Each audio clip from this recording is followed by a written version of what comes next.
Bonjour et bienvenue chers élèves dans cette capsule dans laquelle on continue notre découverte de notre cellule ou tout simplement de notre ville qui s'appelle cellule. Donc, le dernier cours, on a déjà vu la membrane cellulaire et rappelle-toi, la membrane cellulaire, c'est notre barrière. Donc, une fois on a traversé la membrane cellulaire, on se retrouve à l'intérieur de la cellule. Et à l'intérieur de la cellule, on a l'impression qu'on voit un peu de liquide, un peu de solide. Ça veut dire quoi?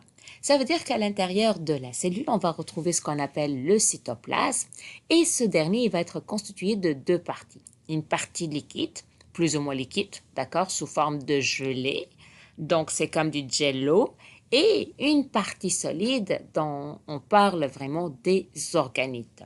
Donc, c'est quoi le rôle de cytoplasme? Rappelle-toi, le cytoplasme, il va permettre de fixer les organites à leur place, mais aussi c'est lui qui va distribuer les nutriments. C'est pourquoi j'aime toujours le comparer comme un serveur dans un restaurant.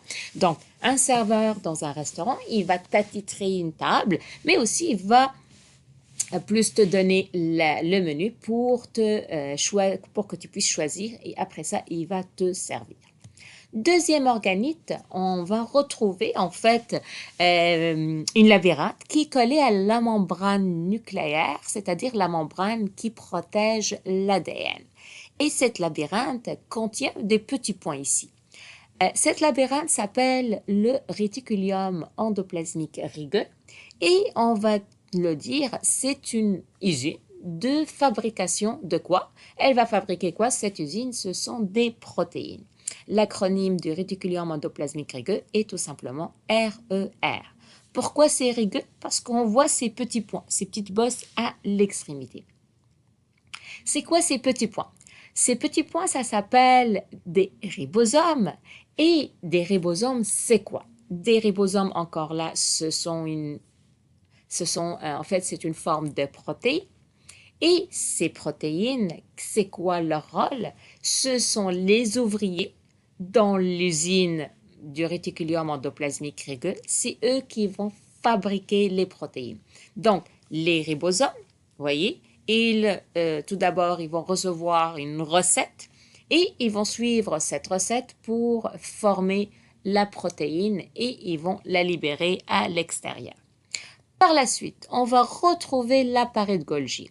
Donc, une fois la protéine est déjà formée dans l'usine du réticulum endoplasmique rugueux, cette protéine, elle n'est pas tout à fait prête pour qu'elle puisse assurer son travail. En fait, elle est fabriquée, mais elle ne fonctionne pas. Elle doit faire un parcours, ce qu'on appelle une scolarité.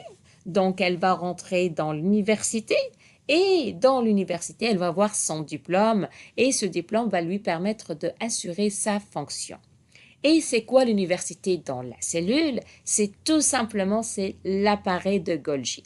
Donc, l'appareil de Golgi, la protéine va le parcourir et à la fin de son trajet, la protéine va avoir un diplôme qui va lui dire elle va travailler où cette protéine? Est-ce qu'elle va travailler dans la membrane? Est-ce qu'elle va travailler à l'extérieur de la membrane? C'est quoi son rôle? Troisième organite dans la cellule, on va parler du réticulum endoplasmique lisse. Encore là, c'est une labyrinthe. Elle se trouve un peu loin du réticulum endoplasmique rugueux. Parfois, elle est proche, mais parfois, elle est lente. Son acronyme, c'est REL. Et c'est encore une usine de fabrication, quoi, cette fois-ci, de membrane lipidique. Pourquoi de membrane lipidique? Parce que ça se peut que la membrane cellulaire se brise, se casse, donc on va la remplacer. Mais de plus, la cellule, pour se protéger de toutes les substances qui sont dangereuses, elle va les entourer par une membrane lipidique. Et c'est un moyen de protection. Quatrième organite, on va parler de vésicule.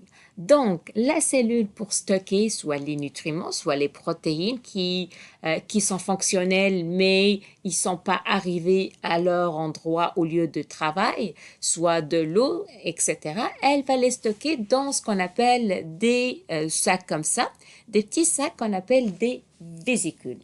Et ces vésicules vont porter des noms différents, dépendamment du contenu. Si la vésicule contient des substances dangereuses que je dois m'en débarrasser, ils vont porter le nom de peroxysomes. Par contre, si ces derniers portent des enzymes qui vont aider à la digestion, qui vont plus renfermer des substances très importantes pour la cellule, ils vont porter ce qu'on appelle le nom des lysosomes.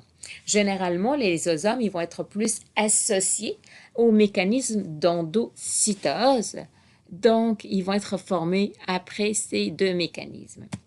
Prochaine organite, on va parler des mitochondries.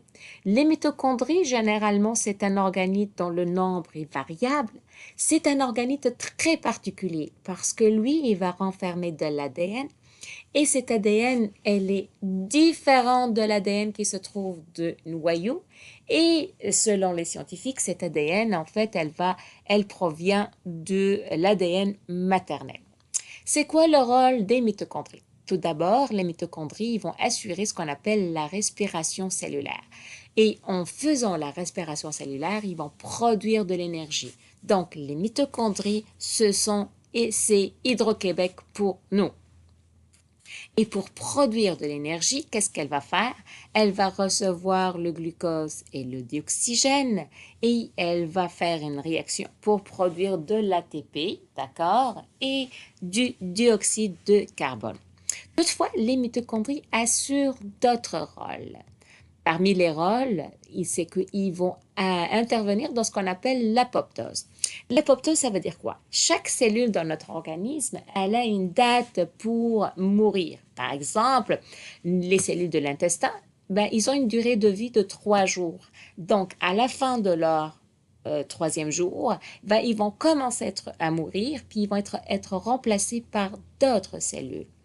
Et c'est la mitochondrie qui va intervenir de ça. De plus, les mitochondries vont intervenir dans la régulation du cycle cellulaire parce que normalement, la cellule va se diviser à un certain temps. Donc, il faut conserver un certain intervalle de temps entre deux divisions cellulaires. Les mitochondries sont connues par être associées à plusieurs maladies. Parmi, on parle de retards mentaux, de problèmes cardiaques et aussi les mitochondries, ils interviennent dans le processus de vieillissement.